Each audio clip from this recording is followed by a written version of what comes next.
Hello dear student, welcome to our channel The Concept Perfect Learning. I am Muhammad Amanullah Sabir, your biology teacher. I teach you biology for class 8, 9 and 10th. Today we are going to start class 8 biology chapter cell structure and function. आज हम लोग पढ़ेंगे class 8 का biology chapter cell structure and function.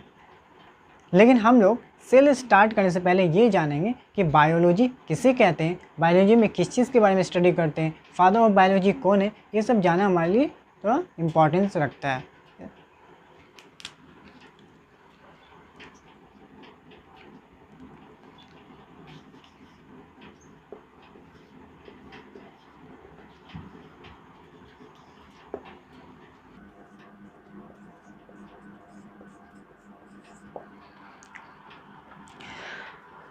तो जानना चाहिए हमें कि बायोलॉजी किसे कहते हैं, बायोलॉजी में किस चीज़ की स्टडी करते हैं, फादर ऑफ बायोलॉजी कौन है। हमने यहाँ जैसे कि लिखा है बायोलॉजी। बायोलॉजी जो वो दो वर्ड से मिलके बना है, फर्स्ट बायो, सेकंड लोगस। तो बायोलॉजी में हम क्या करते हैं, किसी भी लिविंग बॉडीज़ के बारे में स्टडी करते हैं, इसलिए हमको उसको बायोलॉजी कहते हैं। अब बायोलॉजी का डिफ़ाइन क्या है, उसको कैसे डिफ़ाइन करेंगे। The branch of science which deals about the living bodies. Science का वो ब्रांच जो किसके बारे में बता रहा हो, किसी भी लिविंग बॉडीज़ के बारे में बताता हो, उसको बायोलॉजी कहते हैं। ओके। और फादर ऑफ बायोलॉजी हमारे कौन है, एरिस्टोटल, ये फादर ऑफ बायोलॉजी हैं। अब हम लोग जानेंगे कि सेल्स किसे कहते हैं। हमने आपको बता दिया बायोलॉजी के बारे में, बायोलॉजी क्या है, बायोलॉजी दो वर्ड से मिलकर बना है, बायो और लोगस, ठीक है। अब लेकिन हम जानेंगे सेल्स के बारे में, सेल्स किसे कहते हैं। सेल्स किसे कहते हैं, अगर हम बात करें सेल्स के बारे में, अगर दुनिया में जो किसी भी अगर लिविंग बॉडीज़ की बात किया जाए, वो सारे के सारे किस चीज़ के, किसके बने हुए, वो सेल्स के बने होते हैं। कोई भी ऐसे लिविंग बॉडीज़ नहीं है, लिविंग ऑर्गेनिज्म नहीं है जो बिना सेल्स के बने। कुछ एक्सेप्शन है, उनके बारे में हम यहाँ बात नहीं करेंगे, वो हाई क्लास में जाएंगे आप लोग, तो वहाँ आप लोग पढ़ाई करेंगे उसके बारे में। लेकिन अगर हम बात की जाए, अगर लिविंग ऑर्गेनिज्म में कोई ऐसे लिविंग ऑर्गेनिज्म नहीं है जो सेल्स के नहीं बने हो, तो हमने क्या लिखा है यहाँ, सेल्स का define, cell is the basic unit of life. Cell का एक बेसिक यूनिट है लाइफ के लिए, एंड इट कंसिडर, और माना जाता है, structural and functional unit of organism. क्या है ये, स्ट्रक्चरल और फंक्शनल यूनिट भी है ऑर्गेनिज्म का। हमने कैसे स्ट्रक्चरल और फंक्शनल यूनिट कैसे है, अगर कोई भी ऑर्गेनिज्म है, उसमें जो भी शेप है या जो भी स्ट्रक्चर है, वो कौन उसको दे रहा है, वो सेल ही दे रहा है। इसलिए सेल को हमने क्या कहा, स्ट्रक्चरल यूनिट का। और फंक्शनल यूनिट हमने क्यों कह रहे हैं, क्योंकि अगर किसी भी लिविंग बॉडीज़ के अंदर अगर जो भी फंक्शन परफॉर्म हो रहा है उसी सेल्स की वजह से हो रहा है, इसलिए हमने इसको क्या किया, फंक्शनल यूनिट भी कहा। इसलिए हमने क्या लिखा यहाँ, cell is the basic unit of life and it consider structural and functional unit of an organism. Okay, हमने आपको बताया, सेल्स का डिफिनेशन आपको बता दिया। अब हम जानेंगे एक सिंगल सेल से कैसे एक इंडिविजुअल डेवलप कर जाता है। क्या हमने लिखा है, how was an organism develop from a single cell. एक सिंगल सेल से एक ऑर्गेनिज्म कैसे डेवलप कर जाता है। ए सिंगल सेल्स डिवाइड्स करते हैं एंड वी डिवाइड्स करते हैं, देन दीज सेल्स डिफ्रेंशिएट कर जाते हैं इनटू डिफरेंट टाइप्स में एंड फॉर्म टिश्यूज़ बनाते हैं। एक सिंगल सेल्स क्या करता है, वो डिवाइड्स करता है, फिर वो डिवाइड्स करता है और डिफ्रेंशिएट कर जाता है, और फिर वो क्या बना लेता है, टिश्यू बनाता है। टिश्यू क्या है, tissue is a group of similar cell. Tissue क्या है, एक सिमिलर टाइप्स के सेल्स का ग्रुप है एंड फॉर्म्स कोई पार्टिकुलर फंक्शन परफॉर्म करता है। ठीक है, कैसा पार्टिकुलर फंक्शन वो परफॉर्म करता है। अब यहाँ तक टिश्यूज़ तो बन गया। टिश्यूज़ के बाद क्या होता है, जब कम्बिनेशन ऑफ टिश्यूज़, जब टिश्यूज़ के कम्बिनेशन होंगे, जब टिश्यूज़ जब मिलेंगे तो वो क्या बनाएंगे, ऑर्गन। जैसे आपका स्टमक हो गया, आपका हार्ट हो गया, आपका लीवर हो गया।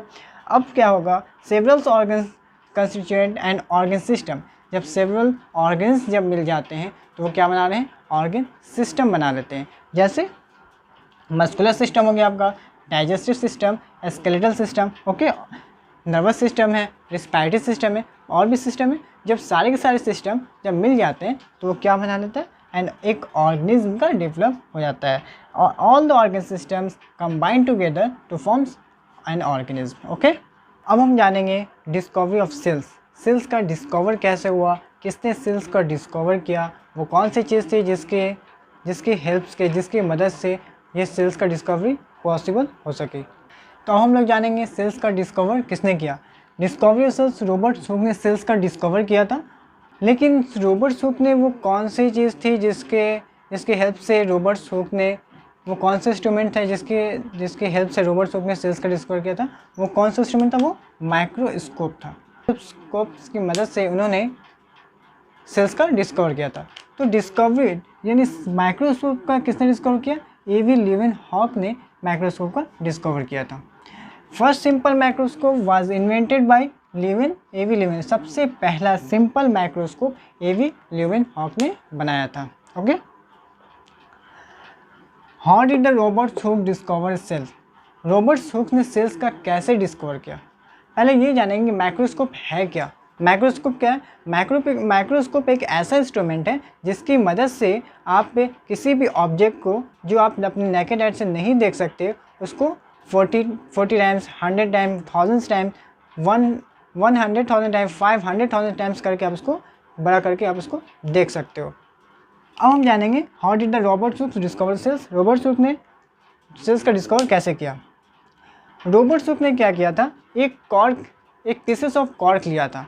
ठीक है, एक पीसेस ऑफ कॉर्क। कॉर्क किसको कहते हैं? बार्क ऑफ ट्री को। ट्री के बार्क को हम क्या कहते हैं? कॉर्क कहते हैं। तो उन्होंने ही टू के pieces of cork and prepare the thin slice, और उसको किस तरह बनाया? एकदम पतली स्लाइस में उसको बनाया। लेटर ही ऑब्जर्व अंडर द माइक्रोस्कोप, जब उन्होंने उसको माइक्रोस्कोप पे देखा तो उनको किस तरह दिखा?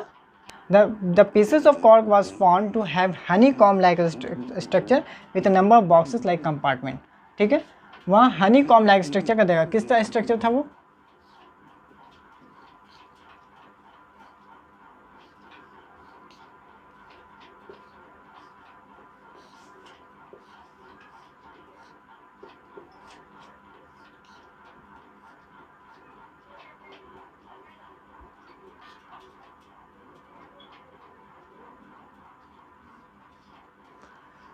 तो इस तरह का वो स्ट्रक्चर बना हुआ था। जब उन्होंने माइक्रोस्कोप पे देखा तो इस तरह हनीकॉम्ब लाइक स्ट्रक्चर उनको दिखा।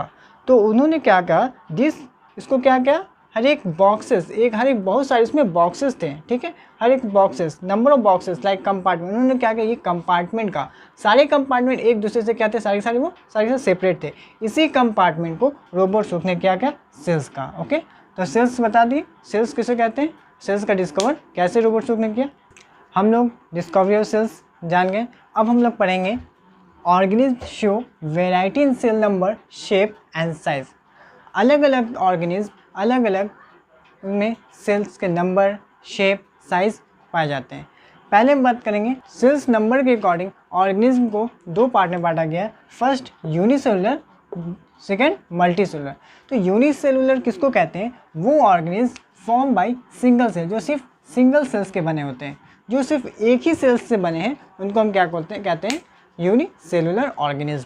जैसे अमीबा, यीस्ट, बैक्टीरिया और भी बहुत सारे इसके एग्जांपल हैं। ठीक है, अब दूसरा क्या है? मल्टीसेलुलर। मल्टीसेलुलर किसको कहते हैं? An organism develop from more than one cell, जो डेवलप करता हो किससे? एक नहीं, एक से ज़्यादा सेल से, तो वह से ऑर्गेनिज्म को क्या बोलते हैं? Multicellular organism. ओके, या मल्टीसेलुलर कहते हैं। एग्जाम्पल मैन ले लीजिए, कैट है, डॉग है, बहुत सारे, एलिफेंट, बहुत सारे इसके एग्जाम्पल है, ट्री है ना। अब हम किसके बेसिस बात करेंगे? सेल के शेप एंड साइज के बेसिस बात करेंगे। The shape of the cells depend upon the function it perform. Cell का शेप जो है वो किस पे डिपेंड करता है? जैसा वो फंक्शन परफॉर्म करेगा उसका सेल का शेप उसी तरह उस पर डिपेंड करता है। सेल का शेप किस पे डिपेंड करता है? जो भी सेल्स जैसा फंक्शन परफॉर्म करेगा उसी तरह वो अपना शेप बनाएगा। Okay, the shape of the cells may be change or remain same. Cell के शेप चेंज भी हो सकते हैं या हमेशा रिमेन सेम भी रह सकते हैं। ओके, कुछ सेल जो होते हैं जो स्पेंडल शेप के होते हैं, कुछ फ्लैट होते हैं एकदम चपटे, कुछ राउंड होते हैं। ओके, कुछ इरेगुलर होते हैं, कुछ क्यूब लाइक होते हैं, कुछ सिलेंडर होते हैं, कुछ राउंड होते हैं। ओके, ये सारे हमने आपको बताया कि इस सब टाइप्स के सेल्स के शेप होते हैं। ओके, अब हम जानेंगे सेल्स साइज। सेल्स के साइज़ क्या होते हैं? हमने आपको सेल्स नंबर बता दिए, सेल के शेप बता दिए। अब क्या बचा रह गया? सेल्स के size. Some cells are quite large. कुछ सेल्स जो होते हैं बहुत बड़े होते हैं, लाइक एग्स ऑफ बर्ड्स। आप किसी भी बर्ड्स के एग को देख सकते हो। Are seen by the naked, अपनी आंखों से उसको देख सकते हो। वो सेल्स क्या होते हैं, बड़े होते हैं, इसलिए हम उनको अपनी आंखों से देख सकते हैं। लेकिन some cells are too small, some cells are too small, do not have scenes by naked eye। कुछ सेल्स ऐसे होते हैं जो बहुत छोटे होते हैं, इनको अपनी खुली आंखों से हम नहीं देख सकते हैं। तो उनको किसकी मदद से देखते हैं, माइक्रोस्कोप, यानी कि विदाउट हेल्प ऑफ माइक्रोस्कोप, बिना माइक्रोस्कोप की मदद से उस सेल को हम नहीं देख सकते हैं। ओके, आज के लिए बस इतना ही। Good bye.